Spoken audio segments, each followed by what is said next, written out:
भूतिया हवेली का रहस्य भाग 2। मुक्ति या फंसाव। लेखक राज वर्मा कोरबा से।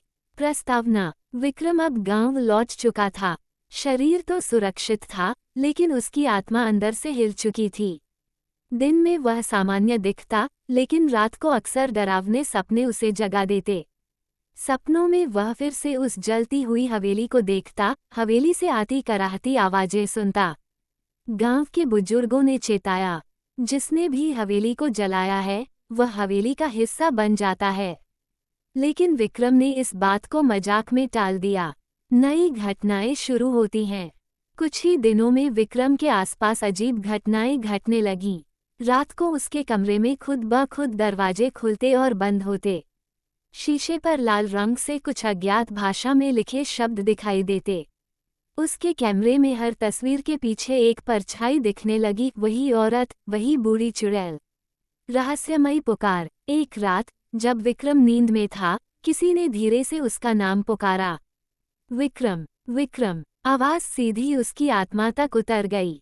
वो उठा, कमरे का दरवाजा अपने आप खुला, और बाहर काली धुंध में से हवेली की झलक दिखाई दी, लेकिन हवेली तो जल चुकी थी। फिर यह कैसे? वापसी का बुलावा। गांव का एक तांत्रिक, बाबा मधुसूदन, विक्रम के पास आया। बाबा ने गंभीरता से कहा, हवेली से तुम्हारा नाता अभी टूटा नहीं है। तुम्हारी आत्मा का एक टुकड़ा वहीं बंधा है। अगर तुम वहां वापस नहीं गए, तो धीरे धीरे तुम खो जाओगे। विक्रम को अब समझ में आ गया कि यह अंत नहीं था, बल्कि एक नई शुरुआत थी।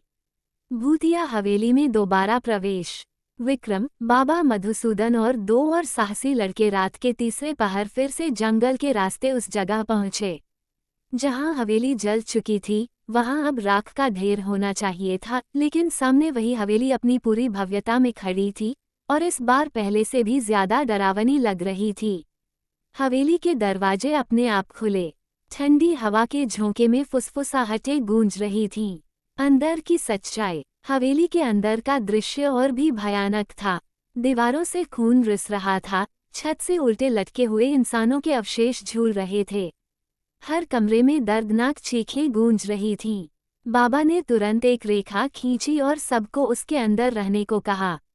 ये सुरक्षा चक्र है, इससे बाहर मत निकलना, बाबा ने सख्त लहजे में कहा। भूतों का प्रकोप। तभी चारों ओर से आत्माएं प्रकट होने लगीं, जलती हुई, चिल्लाती हुई, दर्द में तड़पती हुई। उनमें से एक आत्मा विक्रम के सामने आकर फूट फूट कर रोने लगी। वो औरत बोली, तुमने हमें अधूरी मुक्ति दी, अब तुम्हें हमारा अधूरा कर्ज चुकाना होगा। वास्तविक रहस्य उजागर। बाबा मधुसूदन ने मंत्रों का जाप करते हुए हवेली के बीचों बीच एक पुरानी तिजोरी खोली। उसमें एक रक्त सना हुआ ताबीज रखा था, वही था काले जादू का स्रोत। बाबा ने बताया कि जब तक वह ताबीज नष्ट नहीं होगा, हवेली और आत्माएं मुक्त नहीं होंगी। अंतिम लड़ाई। जैसे ही बाबा ने ताबीज को जलाने की कोशिश की, हवेली ने विकराल रूप ले लिया। चारों ओर से भूतों ने हमला कर दिया। विक्रम, बाबा और उसके साथी पूरी ताकत से मंत्र पढ़ने लगे। भीषण संघर्ष के बाद बाबा ने ताबीज को आग में फेंक दिया।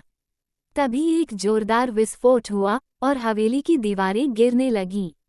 आत्माएं एक एक कर मुक्त होने लगीं और एक शांत सी रोशनी फैलने लगी। विक्रम की मुक्ति। सारी आत्माओं ने विक्रम को झुककर धन्यवाद दिया और हवा में विलीन हो गईं। हवेली इस बार सच में राख बन चुकी थी, कोई मायावी परछाई नहीं बची थी। विक्रम अब आज़ाद था, लेकिन उसे हमेशा यह एहसास रहा कि कोई भी रहस्य हल्का नहीं होता, उसकी कीमत चुकानी ही पड़ती है। समापन। विक्रम गांव लौट आया, लेकिन वह अब पहले जैसा नहीं रहा। वो अक्सर जंगल की ओर देखता और मन में एक सवाल गूंजता, क्या सभी आत्माएं सच में मुक्त हो गई थीं? और फिर कहीं दूर से वही धीमी धीमी आवाज आती, विक्रम, विक्रम।